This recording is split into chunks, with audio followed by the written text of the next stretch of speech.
बर्दाश्त नहीं होत। करे ई सरवा हमरा जयमाला के बेरा कौन मेहरारू के डिलीवरी करावे ले जता रहो।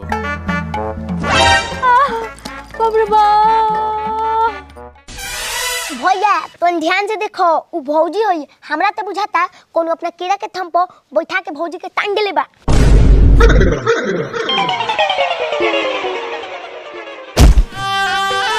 ओहो माय गे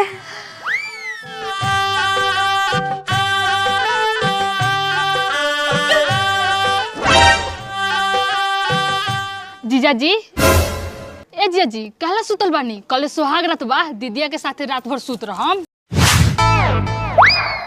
ए चुप ई सुहाग रात ना मुस्मात रात में नहीं बियाह से पहले पता नहीं कवना से पेट फुलवा लेलस हम बियाह ना करेम। का भौजी ओइया काटना बनिया खजूर के पेड़ हो और पाकल पपिस्ता खाइल तक गइलू। एमे सब रउर भैया के हाथ बा। ए हमार हाथ नहीं के याद करी देखा सुनी के बाद 3 बार मिले आयल रही। हां याद बा।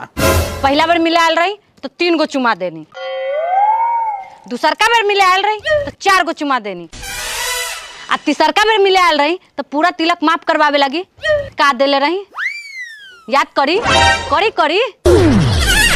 हां याद हो गल हमरा विश्वास हो गल हमरे हो। आओ भाग दोगला मजा मार लेले पेट फुला देले काम निकल गल दुख बिसर गल। अब हम कौन बानी चिन्हाते नहीं खे। वो तो भांग के गोली खा लेलो नहीं यही से भुला गई नहीं। होते में झगड़ा करे वाला कौन बात बा। अगर इनको लइका होई त इनका के पापा कहिए आना त मामा कही। ए आई लोग जयमाला होके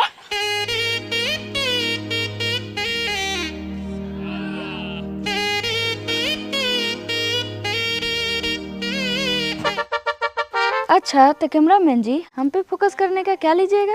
ज्यादा कुछ नहीं बस 250 ग्राम करुआ तेल। रिफाइन में के पूरी पसंद नहीं के तो सोचनी कि करुआ तेल में छान के खा लें। देखिए खेसारी के दाल अब रात के माल दोनों ही हिसाब से लेना चाहिए, नहीं तो एक पेट खराब करता है दूसरा दिमाग। शराब कितना भी खराब होता है तो क्या लोग पीता ही है ना। आए। हमें आप पे भरोसा नहीं है। हाँ तो भरोसा नहीं है तो पैंट खोल के देख लीजिए कब से खड़ा है। हम रोआ का बात कर रहे थे। आप अपना नंबर दीजिए ना। मेरा नंबर आप क्या करेंगे। कभी कदार कैमरा का सेटअप बुक करना होगा तो आपको कॉल कर लेंगे। हाँ तो जयमाला खत्म करके टेंट के पीछे मिलिए ना, नंबर नाम और अपना पूरा एड्रेस भी दे देंगे।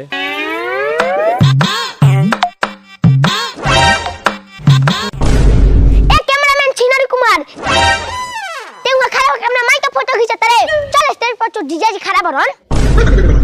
ए बबुआ बिट्टू बावाली पहले तो हमारा नाम सही से लेवे के सीख ले। हमार नाम छिनरी कुमार ना कुनरी कुमार हो। तो जैसन चाल ढाल बानू तो हमें छिनरिया कुमार शोभाता। ए पायल कुमारी अपना खोल कर रखना दुआरी, तब तक हम जयमाला का हाला शांत करा कर आते हैं। ठीक है शांत करा के सेंट मार के टेंट के पीछे जरूर आइएगा। ठीक है आते हैं। सरवा लागो ताज मूर्छा छुड़ाई अजी कोरे पीछे लागे के बा।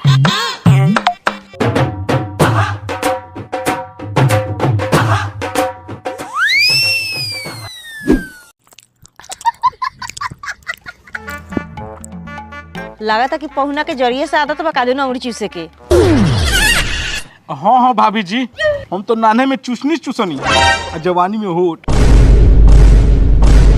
हो ये तो चूस चास करे में भौजी के लड़कोर को देला। हम तो बुझाता सुबह चौठारी ना सोहर गवाई। का भौजी हमार तो भैया सूर्य के छिनार होन कम से कम तारा तो गाड़ी में ब्रेक मारे के चाहिए। आ चाकू तरबूज पर गिरे चाहे तरबूज चाकू पर कटेला तो तरबूजे ना। हम तो ब्रेक मारे के कोशिश करबे कैनी है ताले एक्सीडेंट हो गेला। ओ मतलब आग दुनिया लग रहे।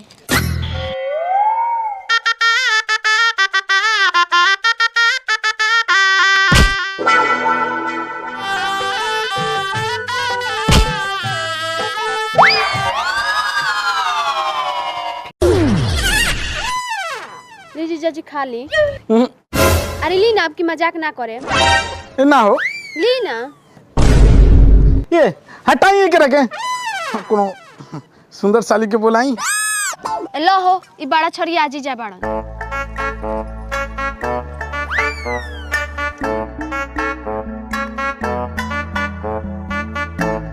जौन होता दिसन तोले लाल चा खा जाता दिसन आपकी बार हाथ से पकड़ के चबा जा।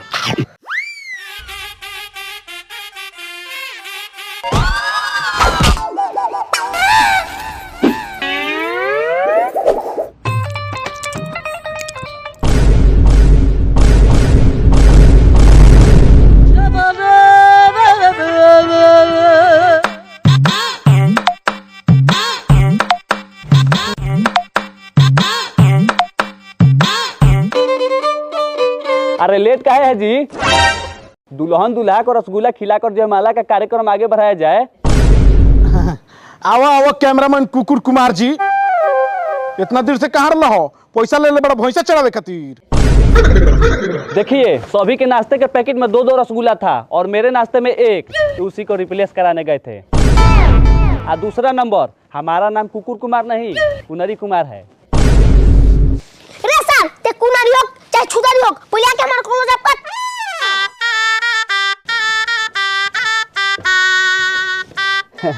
मैडम जी, कैमरा के सामने दूल्हा को माला पहनाइए, हम क्लोजअप काट रहे हैं। ओए मां,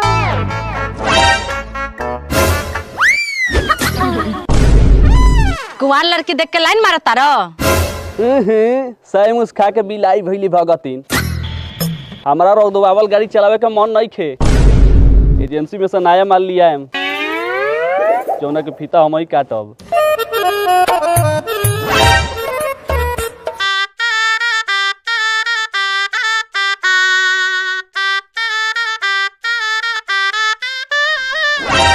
अब दुल्हा जी दुल्हन में डालिए। ओ दिनवा त तनको नाला जेला एक दिन भौजी के पेट में फुलावना फुलैला। आज मौका खेलला जात रहो। ए जीजा जी, साफ रौरा मौगे बानी का? जब न तब देखी रोर मरकरी जले लागेला। कैमरामैन कुनरी कुमार जी कहले बारन माला डाले खातिर। अच्छा, आज ले कहियो बिस्कुट के पार्ले जी नहीं खे बोले, आ कैमरामैन के कुनरी कुमार जी बोला तारे। ए दीदी, हमरा बुझा था ना कि हमार दिल ने उनकरा के अपन भतार मान ले बा। अच्छा ठीक बा, लेकिन शादी से पहले हमरा लेखन पेट न निकलवा ली है।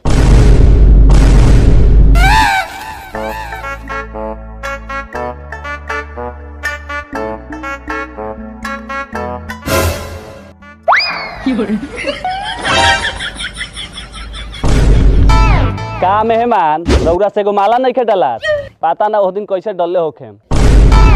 रुकी हम डाल के बताओ तनी। हाँ पकड़ यही कैमरा।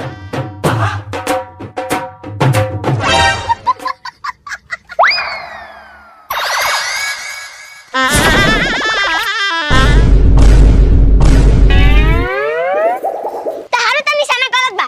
डाले कर लफाफे में त डाल देनी साली में। आ तोरा भैया के का बुझाई गोबर आ कीचड़ में फर्क? मतलब वो किचन में के निकला कोमल के फूल, अब भौजी हमार गोबर। पदना के पोता, हम तोरा गोबर दिखाई देता नहीं। धर कैमरा, धर और जल्दी जो वहां से कैमरा को जो।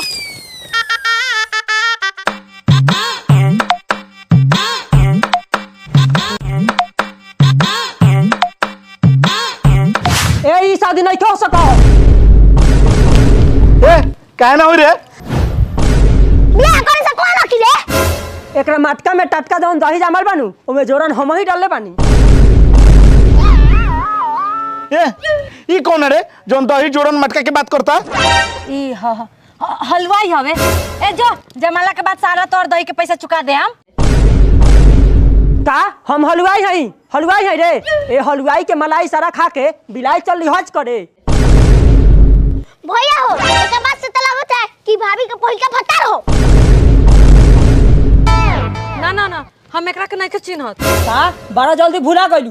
हई देख, सोनू संग सपना अपना नाम के गोदना हमरा दिल पे गोदवा के चाहता रे मिटकाना से मिटका दी, त ई ना होई। कहो हमरा तो लागत भौजी घाट घाट के पानी पियोले बड़ी ए ई के कहत रे बक बात बियाह ना करम हम। ए पाहुन छरियात काहेला बानी भरल जवानी में गलती सही हो जाला। हाँ जीजा जी, एक बार बियाह हो जाई दी ओकरा बाद दीदी रोड़ा सेवा पलट के केहू और के ना देखी। अच्छा आ जौन ओकर काला कुबड़ा देखले बड़ी तोवन। ए ऐसे काहे बोलतानी? हम कुमारे में गलती कइले बानी मगर एक बार गंगा नहइले बानी। गंगा नहाइला से तोर पाप ना कटी। रे दोगला के बेटा यहाँ से जाबे कि हम अपना भाई के बुलाए? ए ते अपना भाई के बुलाओ चाहे माई के, ई जाय माला ना होके दे। हाँ तो हम बियाह ना करम हलवाई से। हाँ तो कह दे अपना 18 चक्कर ड्राइवर भतार से कि हमार वीवो के मोबाइल 18,000 नगद जो रुपया ले बड़े उलटा देवो। हाँ ठीक बा, हमार भतार जब बाहर से कमा के भेजी ना पैसा तो तोरा दे दे हम। भैया दुआ पे भैंसी आन ला तल खूटा ठोका गल। हम तो कहता नहीं कि अभी मांग में सिंदूर नहीं के पड़ल बियाह के सिलवा दो। ठीक कहत रे फूलर फुकावना में हवा भरला से अच्छा बा कि हम कुंवारे रहेम। ए बियाह ना करेम। कैसे ना करबा हो? बाजा बजावे के रहे ताके बजा के चल गेला, अब बाप बने के बड़ी में फटता। ए बात बाप के नहीं खे ई पेट में पलत सांप के बटे। हमरा तो शक होता कि लइका तोरा यार के बा कि होके वाला भतार के। ए जीजा जी, रोड़ा इतने शक बने तो बिहाने ले जाके डॉक्टर के यहाँ चेक करवा ले हम। ओकरा बाद कोनो गड़बड़ी हुई तो हम बानी नु, हमरे के रख लेम। हम एकदम फ्रेश बानी, आज तो केहू छूलो नहीं खे। अरे भैया के तो रोगा देखौतिए के दिन पसंद आ गई। आ भैया तो 3-4 गो आंखों मोरले रहन बाकी रोगे ने ना ध्यान देनी। ए आ हमर वीवो के मोबाइल 18,000 रुपया बा। गइला कि गान में दाते काटी। ए जात तो बानी बाकी हमार शराब रही तो सुहाग रात के दिन मेहरारू ना लइका खेलइबे।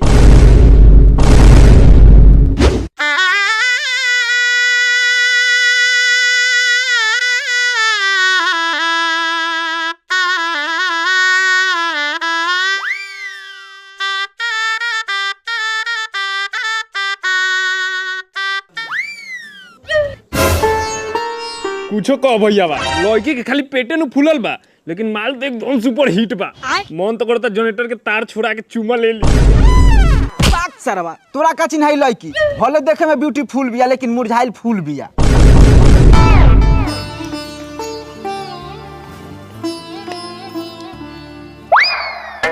ए साली कान कंपनी के लगल बल उठ डाली लाइट मरता। हाय माल के चक्कर में पड़वो ना करिए ना तो बवाल हो जाई।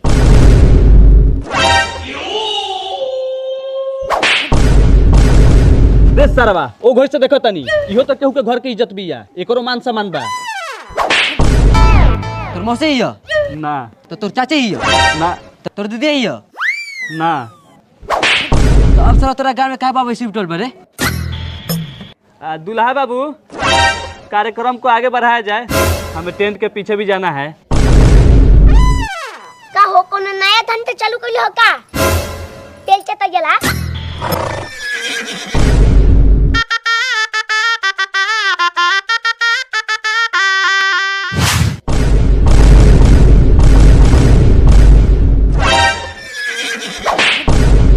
का रे इतना अच्छा फरारी के सवारी छोड़ के टेम्पू में बैठल चाहता रे? ये तो हम रिस्क लेवे के नहीं चाहत। जब तक ले तोरा पेट के लइका हमरा के पापा ना कही तब तक ले तोर बहिन हमरा लगे गिरवी रही। वाह, हम साली ना फ्लिपकार्ट के माल हो गईली। पसंद आईली तो रख ली, ना पसंद आईली तो रिटर्न कर देनी। अरे साली जी हम रुआ के रिटर्न ना होके देम। भले जरूरत पड़ी तो हम रख लेम। बस एगो बाबूजी से कह के मजबूत पलंग दिवा देम। ए सरऊ वही पलंग पर दोनों भाई के सुता के आग लगा देम। रे सरवा मीना बाजार के सस्ता माल हमार साली हम इनकरा संगे सूती उठी बैठी आ चाहे पटक के चुमाली तोर काय गार फटता रे सरवा। तन धरी तो साली जी।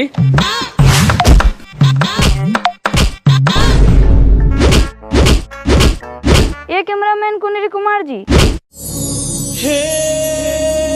छोड़ दीजिए, मले न डालन। हाँ मले डाले से थोड़ी ना कुछ हो खेला। आप बोल रही हैं तो छोड़ देते हैं, नताजे सरवा का मुँह आ देती है ही जा।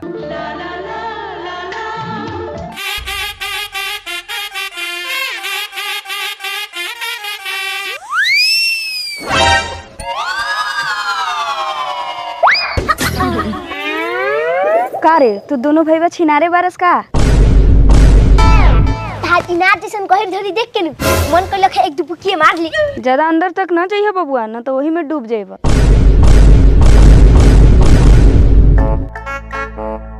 कहो दुल्हा दीपू दीवाना जी, खाता खोलना हमरा साथे, बैंक में पैसा जमा होई ओकरा।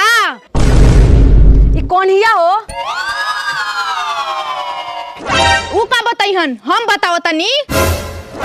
ऊ मोबाइल हवे तो हम उनकर कवर, ऊ सिगरेट हवन तो हम उनकर माचिस, ऊ चूल्हा हवन तो हम उनकर लवना। कहो भुला गइलो? देले बारा जौन है गोदी में खेलाओ ना। ए हमरा तो याद नहीं क्या होत कि तू के बारू। अच्छा याद नहीं खे आवत? ऊ अनहरिया रात, हल्का हल्का बरसात।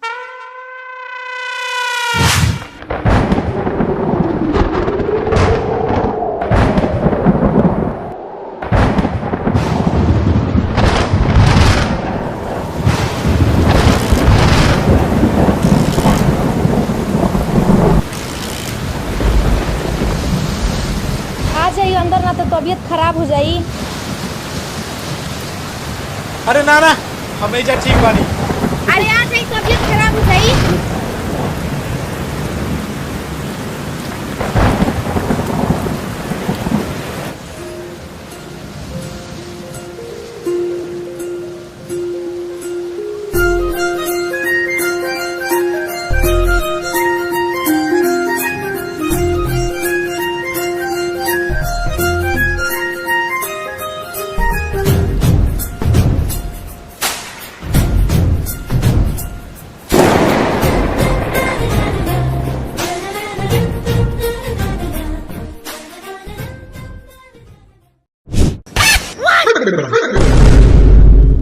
अब रहुआ लोग इंसाफ करी लोग।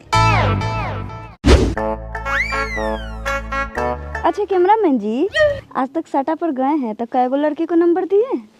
देखिए साटा पर जाते हैं तो बहुत सारी लड़कियां हमको निहारती रहती है, मगर है कुनरी कुमार को कोनो छुछोनरी पसंद नहीं है। ऐसा रौरा हमरा में का देख लेनी कि हम रौरा के पसंद आ गई?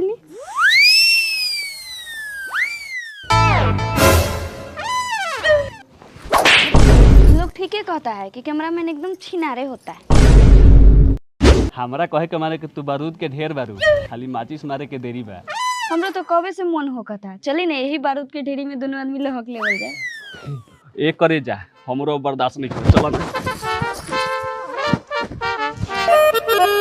इस साल कैमरा में ना भादो की बेंग हो गटा, जेने तेने कूदकत रहता।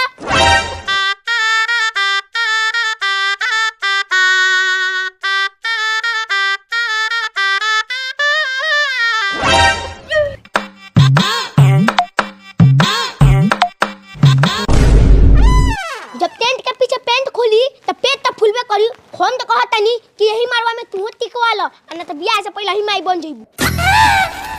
तारे साल कैमरामैन हम तो तोरा के साथ फोटो खींचे ला लिए नहीं हो, ते यहाँ चोरी के डोरी खींचत रहे।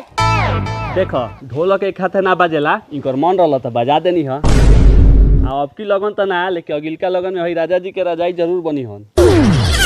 जा तू हम भैया के साली नन्नू रहतू त तहा के जाली नोट खाली जरा देतू।